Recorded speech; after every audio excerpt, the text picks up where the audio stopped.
my future is not like losing an election or a few points on the stock market.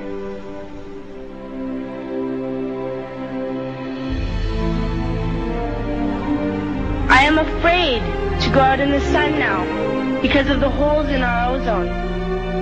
I am afraid to breathe the air because I don't know what chemicals are in it. I used to go fishing in Vancouver, my home, with my dad, until just a few years ago we found the fish full of cancers. And now we hear of animals and plants going extinct, every day vanishing forever. In my life, I have dreamt of seeing the great herds of wild animals, jungles and rainforests full of birds and butterflies. But now I wonder if they will even exist for my children to see. Did you have to worry of these things when you were my age? All this is happening before our eyes, and yet we act as if we have all the time we want and all the solutions. I'm only a child, and I don't have all the solutions. But I want you to realize, neither do you. You don't know how to fix the holes in our ozone layer. You don't know how to bring the salmon back up in a dead stream. You don't know how to bring back an animal now extinct. And you can't bring back the forest that once grew where there is now a desert. If you don't know how to fix it, please stop breaking it. Here, you may be delegates of your government, business people, organizers, reporters, or politicians, but really, your mothers and fathers, sisters and brothers, aunts and uncles, and all of you are someone's child. I'm only a child, yet I know we are all part of a family, 5 billion strong, in fact 30 million species strong, and borders and governments will never change that. I'm only a child, yet I know we are all in this together and should act as one single world towards one single goal. In my anger, I am not blind, and in my fear, I am not afraid of telling the world how I feel. In my country, we make so much waste. We buy and throw away, buy and throw away, buy and throw away, and yet northern countries will not share with the needy. Even when we have more than enough, we are afraid to share. We are afraid to let go of some of our wealth. In Canada, we live the privileged life, with plenty of food, water, and shelter.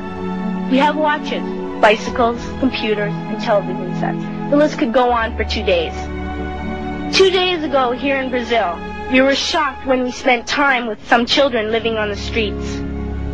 This is what one child told us. I wish I was rich. And if I were, I would give all the street children food, clothes, medicines, shelter, and love and affection. If a child on the streets who has nothing is willing to share, why are we who have everything still so greedy? I can't stop thinking that these are children my own age, that it makes a tremendous difference where you are born. That I could be one of those children living in the favelas of Rio. I could be a child starving in Somalia, or a victim of war in the Middle East, or a beggar in India.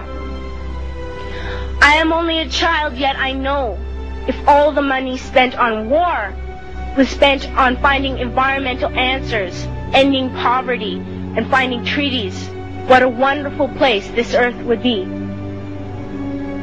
At school, even in kindergarten, you teach us how to behave in the world.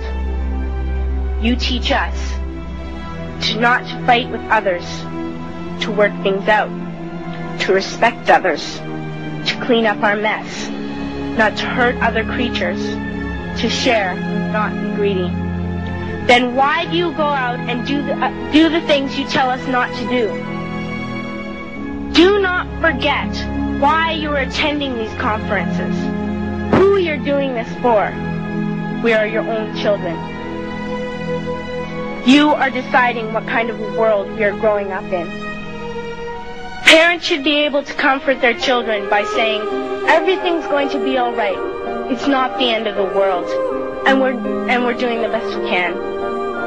But I don't think you can say that to us anymore. Are we even on your list of priorities? My dad always says, you are what you do, not what you say.